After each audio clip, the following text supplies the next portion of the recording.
आज हम लोग श्रीमद् भागवतम स्कंद 5 अध्याय 17 से शुरू करेंगे।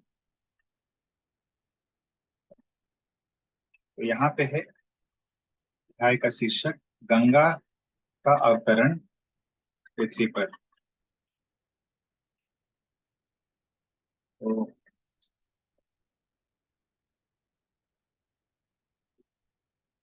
कैसे गंगा प्रकट हुई वो हम लोग देखेंगे। श्री शुक उवाच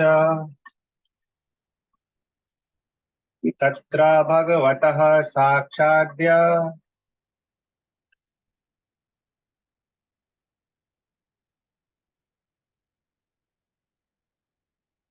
यलिङ्गस्य विष्णोर्विक्रमतो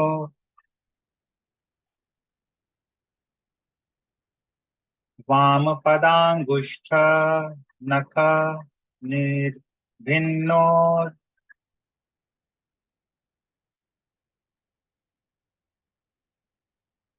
भाण्ड कटाह विवरेणान्तः प्रविष्टा या बाह्य जलधारा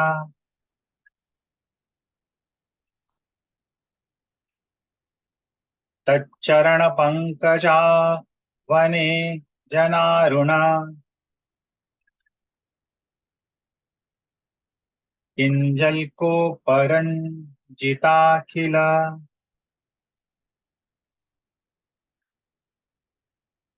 जगदघ मलापहो स्पर्शनामला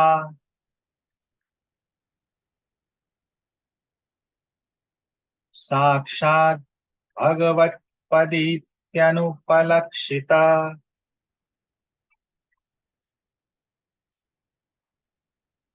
वचोभिधीयमानातिमहता कालेन युगसहस्रोपलक्षणेन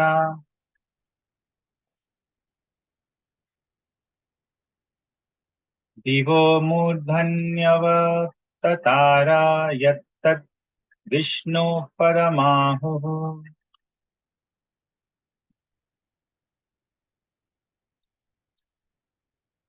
अनुवाद और तात्पर्य पढ़िए वंदना माता जी।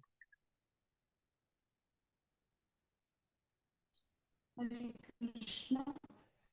श्री सुखदेव गोस्वामी ने कहा, हे राजन, सभी यज्ञों के भोक्ता भगवान विष्णु महाराज बलि की यज्ञशाला में वामन देव का रूप धारण करके प्रकट हुए। तब उन्होंने अपने वाम पद को ब्रह्मांड के शोर तक फैला दिया और अपने पैर के अंगूठे से उसके आवरण में एक छिद्र बना दिया। इस छिद्र से निकले कारण समुद्र के विशुद्ध जल ने गंगा नदी के रूप में इस ब्रह्मांड में प्रवेश किया। विष्णु के चरण कमलों को, जो केशर से लेपित थे, धोने से गंगा का जल अत्यंत मनोहर गुलाबी रंग का हो गया।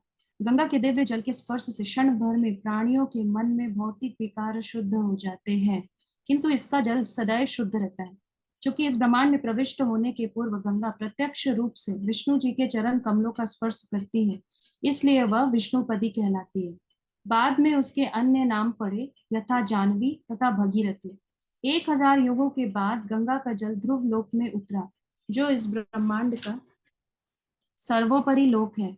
इसलिए सभी संत तथा विद्वान ध्रुव लोक को विष्णु पद अर्थात भगवान विष्णु चरण कमलों में स्थित कहते हैं। तात्पर्य, इस श्लोक में सुखदेव गोस्वामी ने गंगा नदी की महिमा का वर्णन किया है। गंगा जल पतित पावन कहलाता है, क्योंकि यह सभी पापियों का उद्धार करने वाला होता है। यह सर्वविदित है कि गंगा में नित्य प्रति स्नान करने से बाह्य तथा आंतरिक शुद्धि होती है। बाह्यता शरीर सभी प्रकार के रोगों का प्रतिरोध कर सकता है और आंतरिक रूप से मनुष्य में क्रमशः श्री भगवान के प्रति भक्ति भाव उत्पन्न होता है। भारत भर के हजारों लोग जो गंगा के तट पर वास करने वाले हैं, नियमित रूप से गंगा जल में स्नान करते हैं और निश्चित रूप से मन तथा तन से पवित्र होते रहते हैं। अनेक ऋषियों ने, जिनमें शंकराचार्य भी हैं, गंगा की प्रशंसा में स्तुतियां लिखी हैं और भारतवर्ष स्वयं भी गंगा, यमुना, गोदावरी, कावेरी, कृष्णा, नर्मदा जैसी नदियों के कारण धन्य हो गया है। स्वाभाविक है कि इन नदियों के तटवर्ती भूभाग का वासी आध्यात्मिक भावना में अग्रणी हो। श्रील मध्वाचार्य का कथन है, वाराहे वाम पादम तु तदन्येषु तु दक्षिणम पादम कल्पेषु भगवान नुज्जहार त्रिविक्रमः। अपने दक्षिण पाद पर खड़े होकर तथा वाम पाद को ब्रह्मांड के ऊपर रखकर भगवान वामन त्रिविक्रम अर्थात वह अवतार कहलाए जिन्होंने 3 वीरतापूर्ण कार्य किए। हरे कृष्ण। हरे कृष्ण।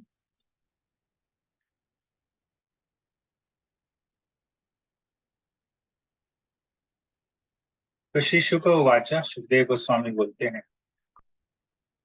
तत्र भगवतः साक्षात् यज्ञ लिंगस्य विष्णुः विक्रमतः वाम पाद अंगुष्टः नख निर्भिन्न ऊर्ध्व अंडकटाः विवरेण अंतः प्रविष्टा।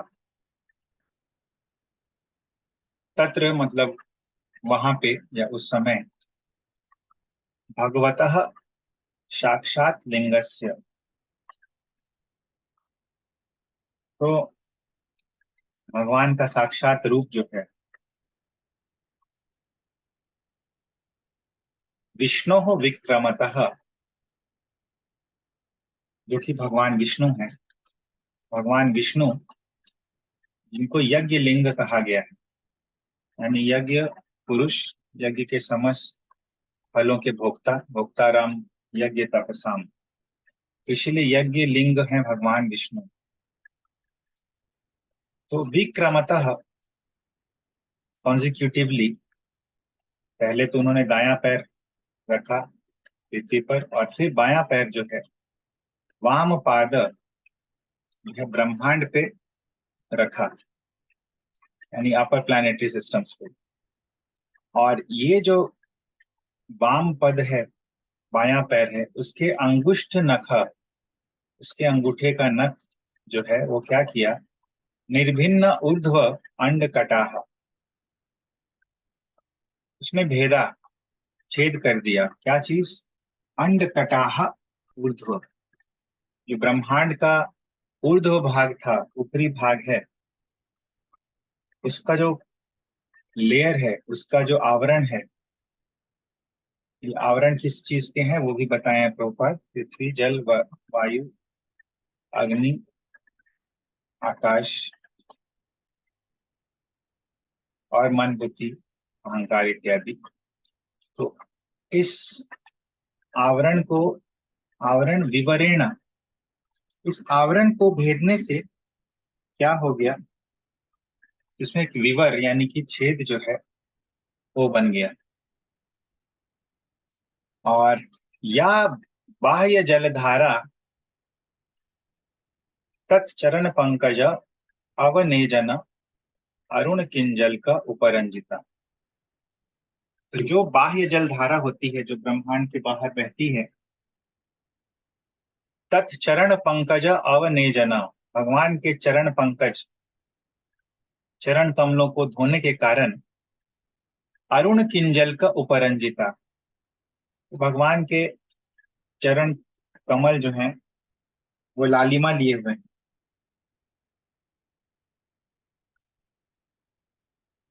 तो भगवान के चरण कमलों में लालिमा है, और लालिमा के साथ साथ एक लाल रंग का किंजल्क भी है, ऑर्डर भी है। और क्योंकि चरण पंकज है, तो पंकज में जिस प्रकार केसर रहता है, उसी प्रकार भगवान के चरणों में भी किंजल्क या केसर है। तो उस किंजल्क से उपरंजित होकर अखिल जगत अघमल अपहा, पूरे जगत का जो अघमल है, अघ यानी पाप, पाप रूपी जो मल है, उसको विनाश करती है गंगा जी। उपस्पर्शन, उपस्पर्शन अमला साक्षात भगवत पदी, तो कुछ चूंकि साक्षात भगवान के चरण कमलों को धोते हुए आई है, स्पर्श करते हुए आई है गंगा जी, इसीलिए अमला है, अत्यंत शुद्ध है। इति अनुपलक्षिता वचः अभिधीयमाना अति महता कालेन युग सहस्र उपलक्षणेन दिवह मूर्धनि अवततारा यत् तत् विष्णु पदम आहु। तो चूंकि भगवान के चरण कमलों को धोते हुए नीचे आती है, इसीलिए विष्णुपदी कहते हैं। तो अभी जो गंगा है, ये ब्रह्मांड के छिद्र जब हुआ ब्रह्मांड में, और उससे बाहरी जल जो है, बाह्य जल जो है अंदर आया, तो उसके पश्चात तुरंत ही नहीं आ गया। बताते हैं युग सहस्र उपलक्षणेन, वहां से आते आते जब वो मूर्धनी यानी कि ध्रुव लोक पर आया, तब तक कितना समय बीत चुका था? युग सहस्र, सहस्र युग बीत चुका था। जब वो दिवह मूर्धनि यानी जब वो ध्रुव लोक पर आया, इतना समय उसको सहस्र युग लगा ब्रह्मांड के बाहरी परत से लेके ध्रुव लोक तक आने में। तो यहाँ पे ये सब चीजें बता रहे हैं प्रभुपाद। अनुवाद में ही बता रहे हैं कि पहले तो इसका नाम विष्णुपदी पड़ा क्योंकि भगवान के चरण कमलों को धोते हुए आई, और बाद में इसका नाम जानवी जहनु मुनि के कारण और भागीरथी भगीरथ के कारण पड़ा। जब भागीरथ भगीरथ जो है लेके आए गंगा जी को, और उसी समय जहनु मुनि के आश्रम से गंगा जी निकली, जहनु मुनि के कमंडलू और ये सब को बहा के ले चली। तो फिर जहनु मुनि जो है पी गए गंगा जी को अपने तपोबल से। भगीरथ के बहुत प्रार्थना करने पे उन्होंने वापस से अपने जहनु से जो है, यानी कि जान से, ये जो गंगा जी है उनको वापस से प्रकट किया, और इसीलिए जानवी भी कहते हैं गंगा जी। जानवी एक तो बार बताइए क्यों कहते हैं? जहनु मुनि से फिर से प्रकट हुई गंगा जी, उनकी पुत्री स्वरूप कहलाती है जानवी।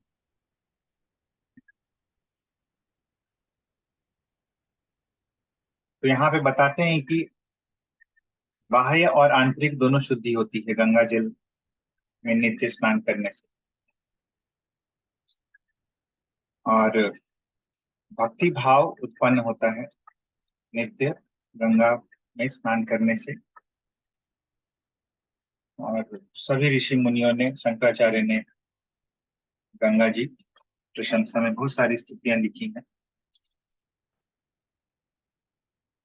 और बताते हैं कि इन नदियों के तटवर्ती इलाकों में जो रहते हैं, स्वाभाविक रूप से उनमें आध्यात्मिक भावना जो है ज्यादा होती है। भले ही वो इसका लाभ उठाएं ना उठाएं, बट अगर वो भक्ति में आते हैं तो उनकी भक्ति जो है जल्दी बढ़ती है।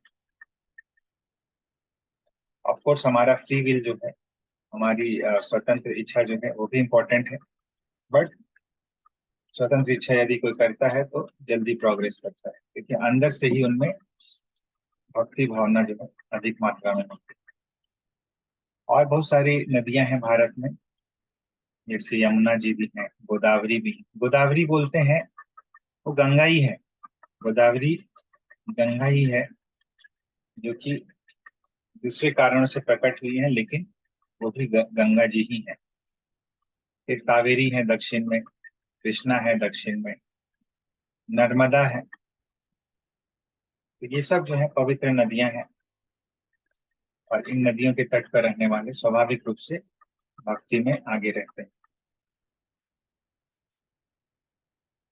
तो मध्वाचार्य का एक कथन यहाँ बताते हैं कि वाराहे वाम पादम तु तद अन्येषु तु दक्षिणम। कि वाराह देव जो हैं वाम पादम, बाएं पैर से, तद अन्येषु तु दक्षिणम, दक्षिण पैर यानी दाएं पैर पे खड़े होकर उन्होंने बाएं पैर से क्या किया? पादम कल्पेशु भगवान उज्जहार त्रिविक्रम, भगवान ने बाएं पैर से इस ब्रह्मांड के ऊपर रखा और जिसके कारण छिद्र हो गया, और भगवान के इस लीला के कारण भगवान कहलाते हैं त्रिविक्रम। तीन वीरतापूर्ण कार्य उन्होंने किए, इसलिए त्रिविक्रम।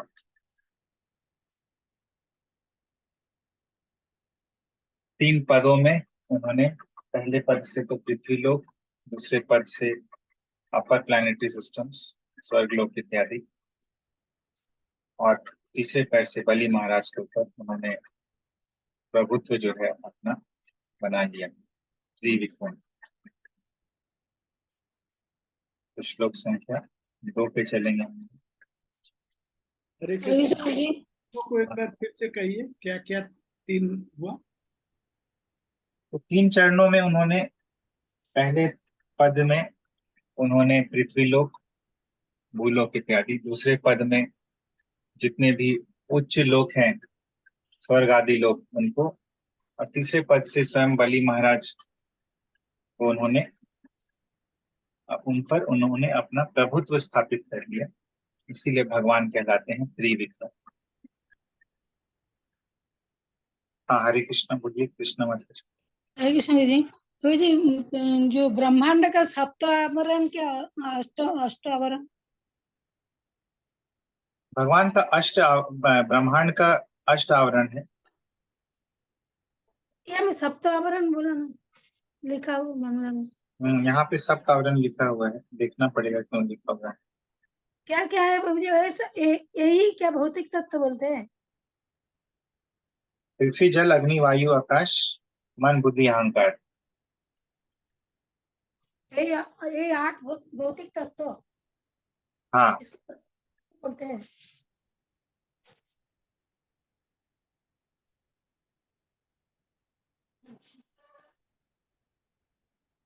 ये ब्रह्मांड का आवरण, मन बुद्धि अहंकार की, भगवान अहंकार भी ब्रह्मांड का आवरण है ना?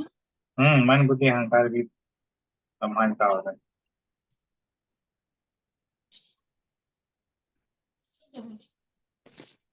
तो जब जीव जो है, का भी एक सीरीज है ना, कि एक दूसरे से पढ़ता जाता है, जो 10 गुना अधिक है। अगला आवरण जो है पहले आवरण से 10 गुना अधिक है। सीरीज क्या है, मतलब पहले क्या है? पहले है पृथ्वी, उसका 10 गुना जल, उसके 10 गुना अग्नि, उसके 10 गुना वायु, उसके 10 गुना आकाश, उसके 10 गुना मन, उसके 10 गुना बुद्धि, और उसके 10 गुना अहंकार। 10 बयान।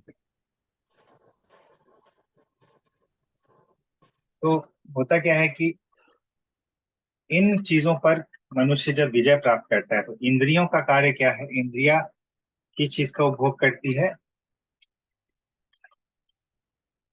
पृथ्वी, जल, अग्नि, वायु, आकाश। इंद्रियों का संबंध इनसे बनी हुई वस्तुओं से होता है। पृथ्वी में गंध होता है तो उसका उपभोग कौन सी इंद्री करती है? नाक। जल में स्वाद होता है, उसका उपभोग करता है जीभ। अग्नि में रूप होता है, उसका उपभोग करता है आंख। वायु में टच का क्वालिटी होता है, उसका उपभोग करता है त्वचा। और आकाश में साउंड होता है, ध्वनि होती है, उसका उपभोग करता है कान।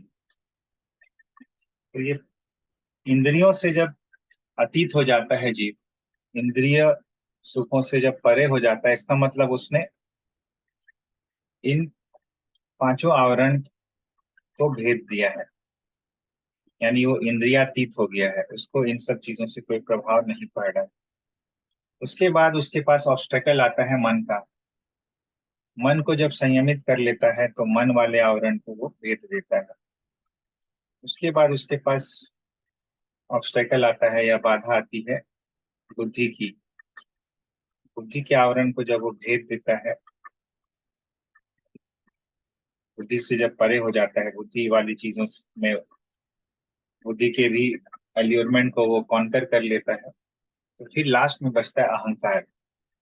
और जब अहंकार से भी परे चला जाता है तो इसका मतलब जीव जो है वो मुक्त हो जाता है फॉल्स ईगो से आगे बढ़ जाने में। सबसे मुश्किल है अहंकार पे विजय प्राप्त करना।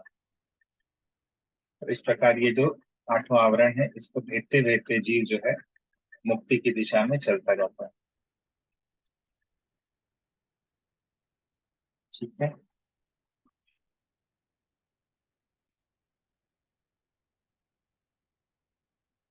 श्लोक संख्या 2। यत्र हवा वा वीरव्रता औत्तानपादिः परमभागवतोऽस्मत्कुलदेवता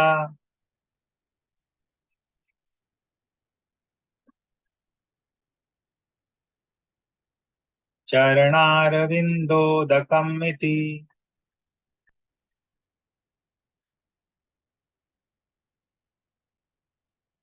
यामनुसवनम् उत्कृष्यमाण भगवद्भक्तियोगेन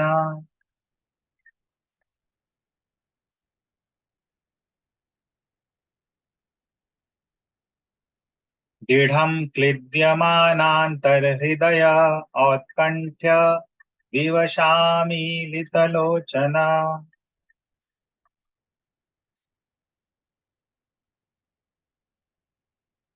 युगलकुड्मलविगलितामल बाष्पकलयाभिव्यज्यमाना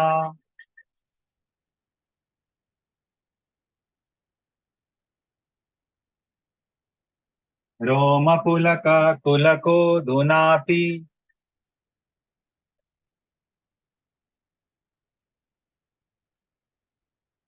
परमादरेण शिरसा बिभर्ति।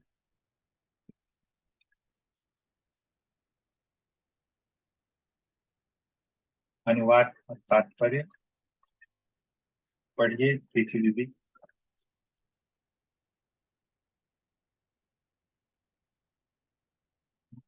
शायद पंचमोसी पढ़िए। महाराज उत्तानपाद के ख्याति प्राप्त पुत्र ध्रुव महाराज परम ईश्वर के सर्वश्रेष्ठ भक्त कहलाते हैं, क्योंकि उनकी भक्ति निष्ठा दृढ़ थी। यह जानते हुए कि गंगा जल भगवान श्री विष्णु के चरण कमलों को पखारता है, वे उस जल को अपने लोक में ही रहते हुए आज तक अपने सिर पर भक्ति पूर्वक धारण करते हैं। चूंकि वे अपने अंतस्थल हृदय में भगवान श्री कृष्ण का निरंतर चिंतन करते रहते हैं, फलतः वे अत्यंत उत्कंठित रहते हैं। उनके अर्ध निमीलित नेत्रों से अश्रु की धारा बहती है और उनका शरीर प्लयकमान रहता है। तात्पर्य, जब कोई व्यक्ति पूर्ण पुरुषोत्तम भगवान की भक्ति में स्थिर हो जाता है तो उसे वीर व्रत अर्थात दृढ़ प्रतिज्ञा कहते हैं। ऐसे भक्त अपनी उत्कंठा को अधिकाधिक बढ़ाता रहता है। अतः जब वह भगवान श्री विष्णु का स्मरण करता है तो उसके नेत्र अश्रुपूरित हो उठते हैं। यह महाभागवत का लक्षण है। ध्रुव महाराज ऐसी ही भक्ति रूप पूर्ण उत्कंठा में मग्न रहते थे और जगन्नाथपुरी में रहते हुए श्री चैतन्य महाप्रभु ने भी दिव्य उत्कंठा का व्यवहारिक उदाहरण प्रस्तुत किया। श्री चैतन्य चरितामृत में उनकी जीवनचर्या का सम्यक वर्णन मिलता है। हरे कृष्ण। हरे कृष्ण। तो यहाँ पे बतलाते हैं कि यत्र हवावा, अभी पिछले श्लोक में बताया गया है कि गंगा जी जो है ध्रुव लोक तक आई। ध्रुव लोक के लिए क्या शब्द का प्रयोग किया गया है?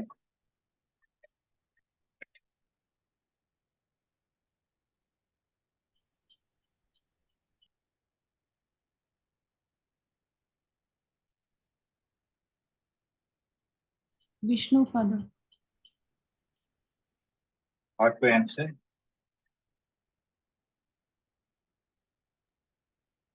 वीरव्रत और दृष्टि प्रतिज्ञा कहते हैं। तो ध्रुव लोक के लिए शब्द का प्रयोग किया गया है दिवह मूर्धनि, यानी सर है वो ने भी दिवह यानी आकाश का वो सर है। जीवः मूर्धनि, ये ध्रुव लोक के लिए कहा गया। तो इसी के संबंध में बताते हैं यत्र हवावा, कि इसी ध्रुव लोक में वीर व्रतः औतानपादि, ध्रुव महाराज के लिए वीर व्रत शब्द का प्रयोग किया जा रहा है। दृढ़ प्रतिज्ञ, इनकी प्रतिज्ञा दृढ़ है। औतानपादि ही यानी उत्तानपाद के पुत्र, परम भागवतः, परम भागवत, इस ध्रुव महाराज ने अस्मत् कुल देवता चरणारविंद उदकम इति याम अनुसवनम उत्कृष्यमान। तो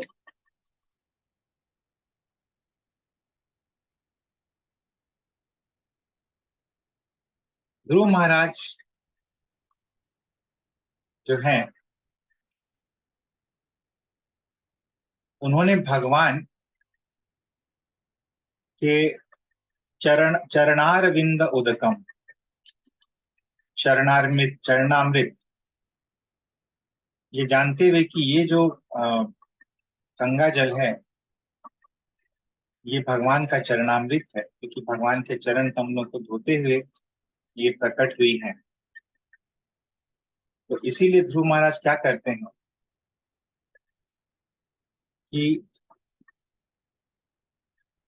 याम अनुसवनम उत्कृष्यमाना,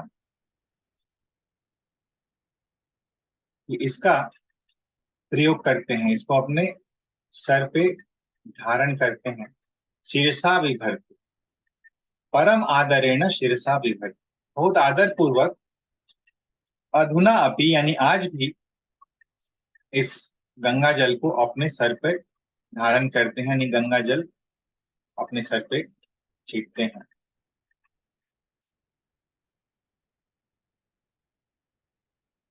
और उनकी चूंकि भक्ति काफी बढ़ी चढ़ी है, इसीलिए भगवत भक्ति योगे ना, भगवान की भक्ति योग के कारण दृढ़म क्लिद्यमाना अंतर हृदय,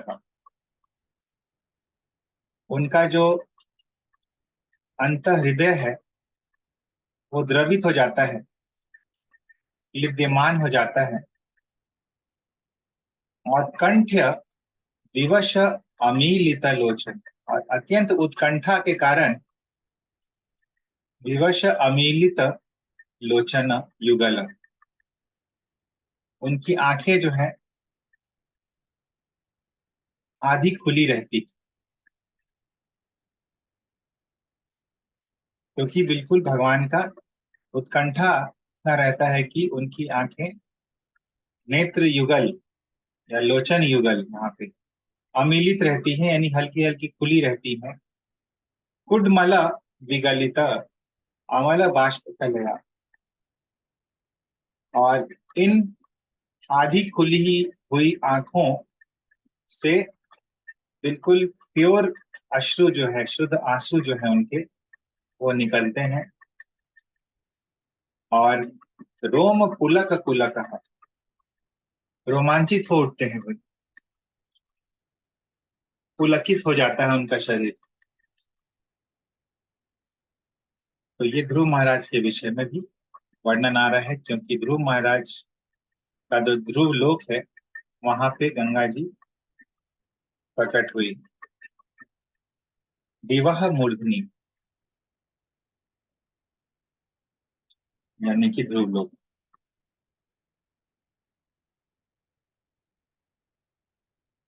श्लोक संख्या 3 पे आते हैं। ततः सप्त ऋषयस् तत्प्रभावाभिज्ञायां ननु तपस,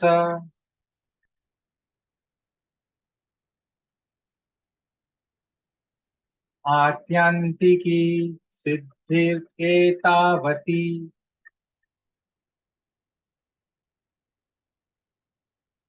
भगवती सर्वात्मनि वासुदेवे,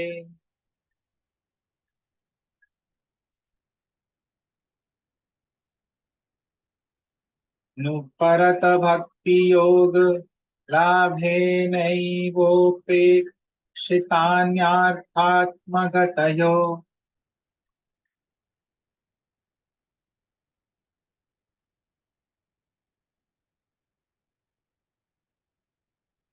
मुक्तिम इवागता मुमुक्षव इव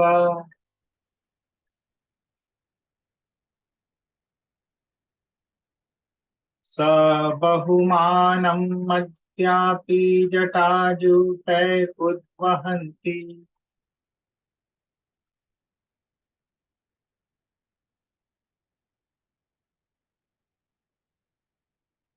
अनुवाद और तात्पर्य पढ़िए पापा। हरे कृष्ण।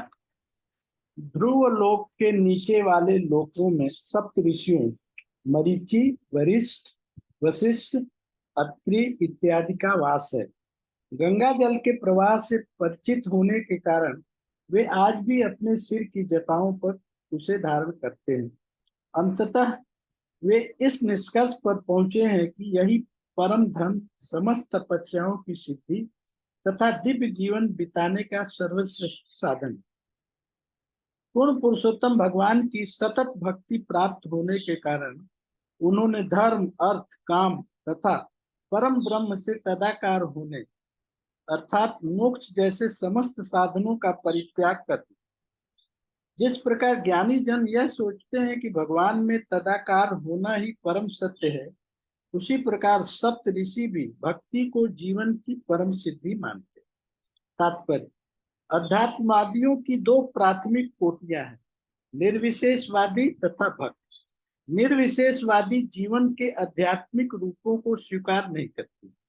वे भगवान के ब्रह्म रूप ब्रह्म ज्योति में तदाकार होना चाहते हैं, किंतु भक्तजन श्री भगवान दिव्य कार्य कलापों में सम्मिलित होने के लिए इच्छुक रहते हैं। किंतु भक्तजन श्री भगवान के दिव्य कार्य कलापों में सम्मिलित होने के लिए इच्छुक रहते हैं।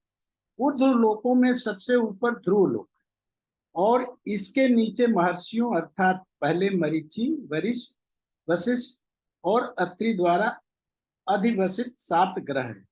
वे सभी ऋषि भक्ति को जीवन की चरम सिद्धि मानने वाले हैं। फलतः वे पवित्र गंगा जल को अपने सिर पर धारण करते हैं।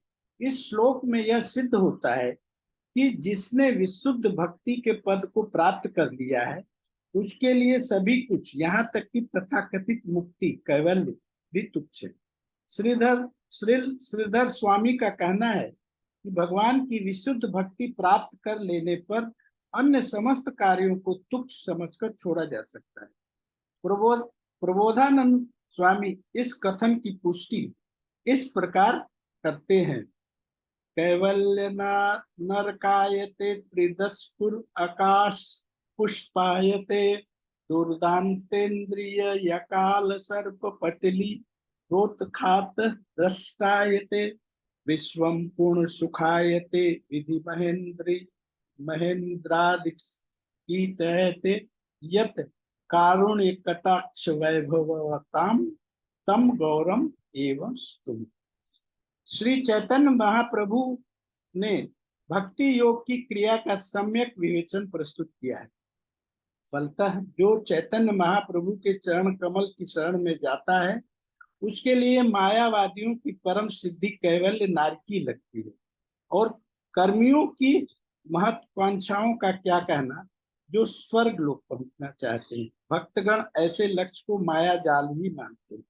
योगी भी अपनी इंद्रियों को वश में करने का प्रयत्न करते हैं, किंतु भक्ति की अवस्था को प्राप्त हुए बिना उन्हें भी सफलता नहीं प्राप्त हो सकती। इंद्रियों की तुलना विषधर सर्पों से की गई है, किंतु श्री भगवान की सेवा में संलग्न भक्तों की इंद्रियां विष दंत विहीन सर्पों की तरह है। योगी अपनी इंद्रियों का दमन करने का भरसक प्रयत्न करता है, किंतु विश्वामित्र जैसे महान योगी भी अपने प्रयास में असफल रहते हैं। अपनी तपस्या के समय विश्वामित्र अपनी इंद्रियों द्वारा पराजित हो गए। जब वे अपनी साधना में लीन रहते हुए मेनका द्वारा वशीभूत हो गए, बाद में उससे शकुंतला का जन्म हुआ। अतः इस संसार में भक्ति योगी सबसे बुद्धिमान है। जैसा कि भगवत गीता 6.47 में श्री कृष्ण इसकी पुष्टि करते हैं, योगिनापि सर्वेषां मद्गतेन तदात्मना सदा श्रद्धावान भजते यो मां स में युक्ततमो होता है। सब योगियों में जो भी योगी श्रद्धा भाव से मेरे परायण होकर प्रेममय भक्ति योग से मेरी प्रेम भक्ति योग के द्वारा मेरी सेवा करता है, वह मुझसे परम अंतरंग रूप में जुड़ा है और सर्वश्रेष्ठ। हरे कृष्ण। हरे कृष्ण। तो ततः सप्त ऋषयः तत्प्रभाव अभिज्ञः। तो अभी ध्रुव लोक में आ गई गंगा जी, और तत्पश्चात सप्त ऋषयः, यानी कि जहाँ पे सप्त ऋषि लोग रहते हैं उस लोक में पहुंची, जो कि ध्रुव लोक के नीचे है। और ये सप्त ऋषि जो उस लोक में रहते थे, मरीचि, वशिष्ठ, अत्रि आदि, तो ये सप्त ऋषि जो हैं, अलग अलग सप्त ऋषि अलग अलग मनवंतरों में होते हैं। हर मनवंतर में सप्त ऋषि जो हैं वो बदल जाते हैं। तो मरीचि, अत्रि, वशिष्ठ इत्यादि जो सप्त ऋषि हैं, ये स्वयंभुव मनवंतर में सप्त ऋषि थे। इनके नाम है मरीचि, अत्रि, वशिष्ठ, अंगिरस, पुलह, क्रतु और पुलस्त्य। लेकिन वर्तमान में जो सप्तऋषि हैं वैवस्वत मनवंतर में, उनमें थोड़ा डिफरेंस है। इसमें सप्तऋषि जो हैं, अत्रि और वशिष्ठ सप्तऋषि हैं, और साथ में कश्यप, विश्वामित्र, गौतम, जमदाग्नि और भारद्वाज। तो अत्रि, वशिष्ठ, कश्यप, विश्वामित्र, गौतम, जमदग्नि और भारद्वाज, ये हैं सप्तऋषि। एक बार और बोलिए जरा, दिख रहे थे। अत्रि, भारद्वाज, गौतम, मतलब अत्रि, वशिष्ठ, वशिष्ठ, कश्यप, विश्वामित्र, गौतम, जमदग्नि और भरद्वाज, ये सप्तऋषि हैं अभी वर्तमान समय में। तो हर मनवंतर में सप्तऋषि जो हैं बदल जाते हैं। और जो ये स्वयं भुव मनवंतर था, जो पहला मनवंतर था इस कल्प का, उसमें सप्तऋषि जो है वो है मरीचि, अत्रि, वशिष्ठ, अंगिरस, पुलह, क्रतु और पुलस्त्य। तो इस प्रकार सप्तऋषि बदलते रहते हैं हर मनवंतर में। तो ये जो गंगा तत्प्रभाव अभिज्ञ, ये जो सप्तऋषि हैं ये गंगा के प्रभाव से अभिज्ञ हैं, यानी कि परिचित हैं। और उन्होंने ऐसा समझा जब गंगा जी को देखा कि याम ननु तपसः आत्यंतिकी सिद्धि ही, ये जो गंगा जल है निश्चित रूप से हमारी तपस्या की परम सिद्धि है, आत्यांतिकी सिद्धि है, परम सिद्धि है। एतावती भगवती सर्व आत्मनि वासुदेवे अनुपरत भक्ति योग लाभेन। और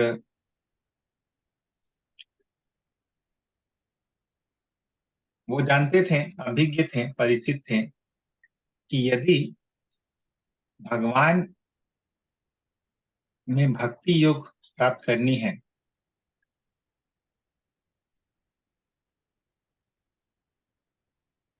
तो फिर ये जो गंगा है ये परम कारण है उसका।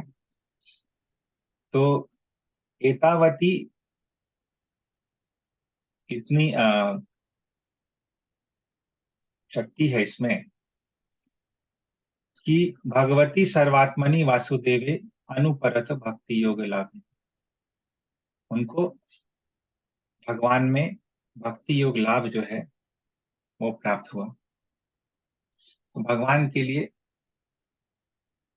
तीन शब्दों का प्रयोग किया जा रहा है। सर्वात्मन, यानी जो सबके अंदर परमात्मा के रूप में है, सर्वव्यापी है। दूसरा भगवान, और तीसरा वासुदेव। तो भगवती सर्वात्मनि वासुदेव कैसी भक्ति देती है? अनुपरत, अविरत भक्ति देती है, सतत भक्ति देती है, अप्रतिहता भक्ति देती है। और इस लाभ को प्राप्त करके उसके कारण क्या हुआ?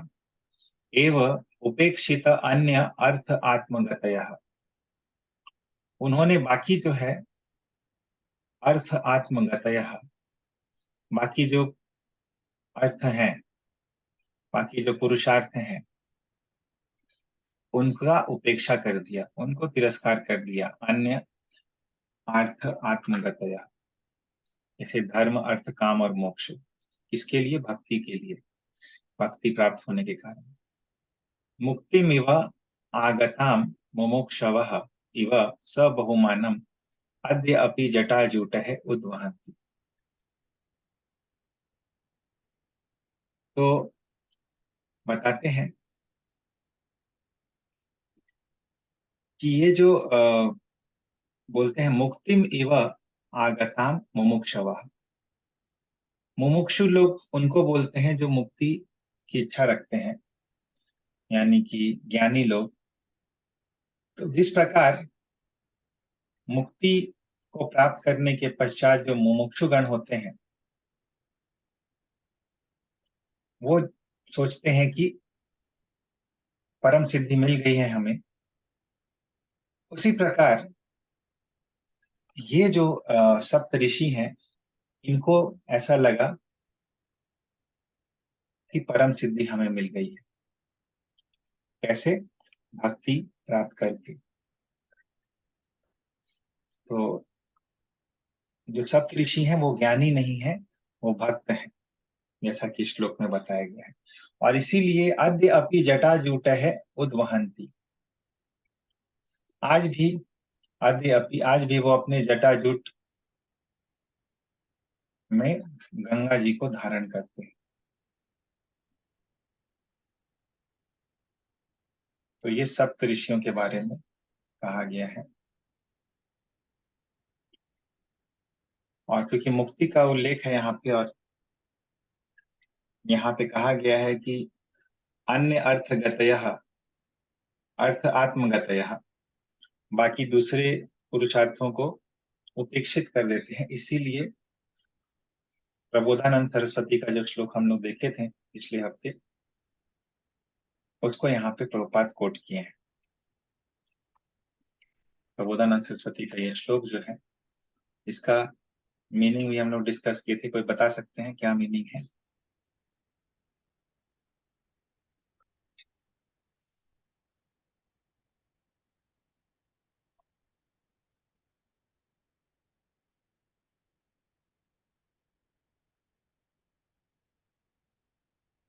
कैवल्यम नरकायते।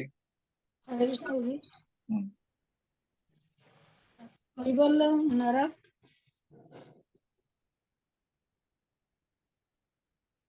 तेजस्पुर सर्व आकाश, तेजस्पुर आकाश पुष्पायति, तो आकाश कुसुम बोला गया, तेजस्पुर स्वर्ग बोला गया,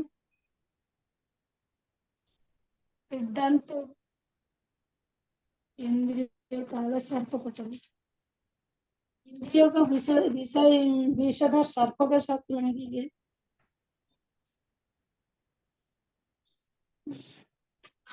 दंष्ट्रायते, विश्व पूर्ण सुखायते, विश्व को पूर्ण सुखमय बोला गया।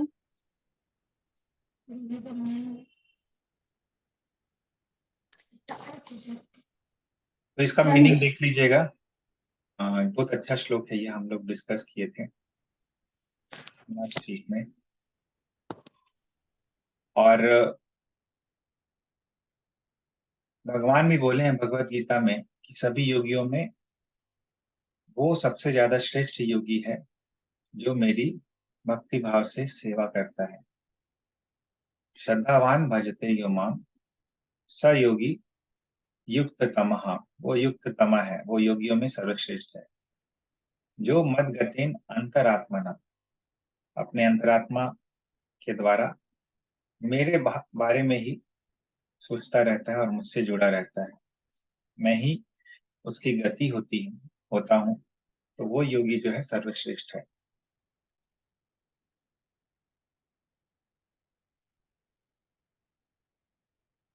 श्लोक संख्या 4। हरे प्रभु जी। हाँ, हरे कृष्ण। प्रभु जी, जो ध्रुवलोक जो है वो तो वो क्या जो सप्तलोक अपार लोक में है, अपार लोक, तो आप ऊपर में जो सप्तलोक है उसका कहाँ में वो उसकी स्थिति है? स्वर्ग का ऊपर क्या भूलोक का ऊपर?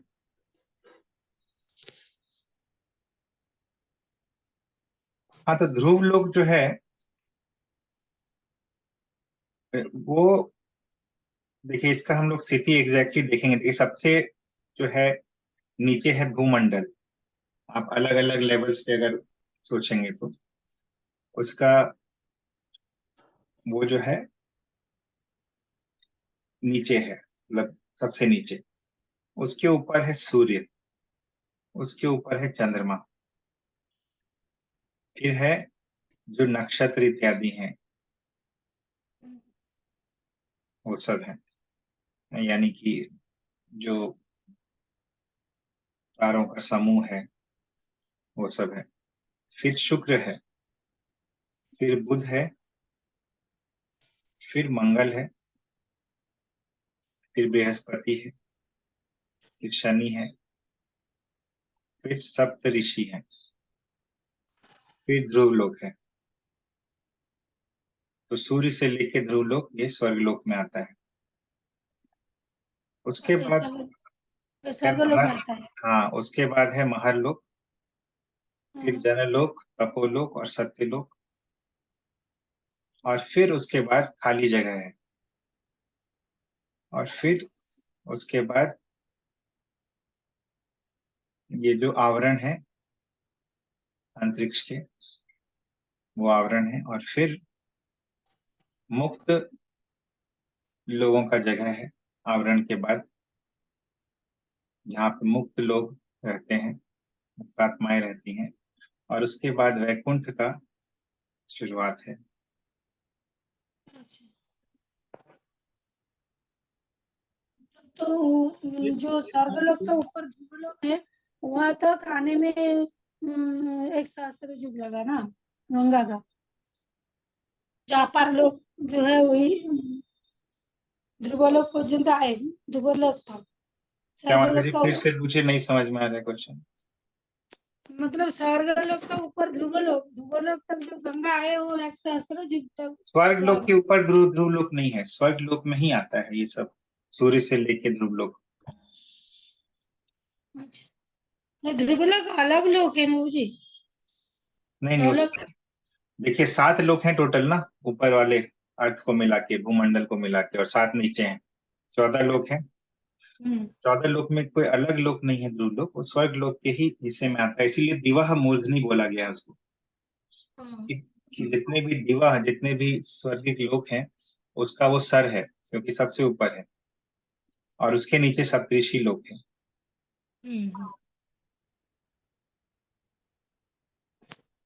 ठीक है बाबू जी।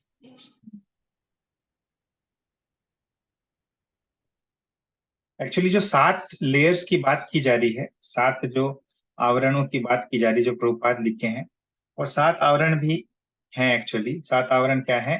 पृथ्वी जल अग्नि वायु आकाश तो है ही, और बाकी 2 आवरण है अहंकार और महत्त्व। तो इस प्रकार 7 आवरण। तो 7 आवरण इस प्रकार कहे गए हैं, और फिर 3 और आवरण है, टोटल 10 आवरण भी ऐसे भी कहा जाता है। बाकी 3 है तमोगुण, रजोगुण और सतोगुण।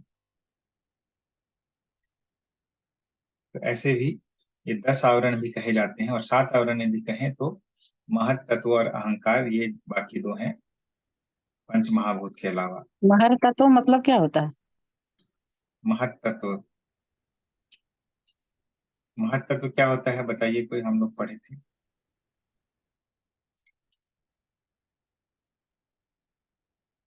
स्कंद 2 में भी पढ़े थे और 3 में भी पढ़े थे। भगवान जब जड़ जगत में दृष्टिपात करते हैं तो पहले महत्तत्व में मन बुद्धि अहंकार महत्तत्व में आते हैं। तो महत्तत्व महत्तत्व समझो कि महत्तत्व जो है वो रॉ मटेरियल है जिससे कि सब कुछ प्रकट होता है, तो महत्तत्व और कहलाता है। ये महरलोक में भृगु मुनि और अन्य ऋषि लोग रहते हैं ना। हम लोग देखेंगे आगे, अभी अभी बाकी सब लोगों के बारे में। हाँ। ये ब्रॉड स्ट्रक्चर है सभी लोगों का, भूलोक और भूलोक जिसको बोलते हैं हम लोग, उसके बाद के लोग।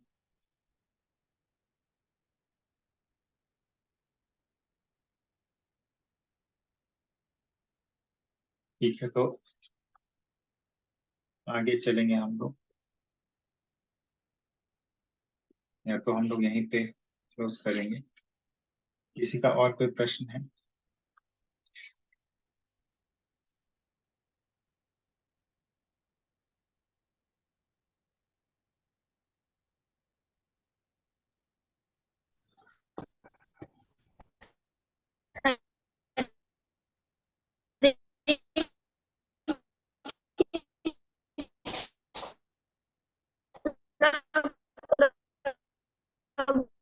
जी, ये नदी का जो कहा गया गंगा यमुना गोदावरी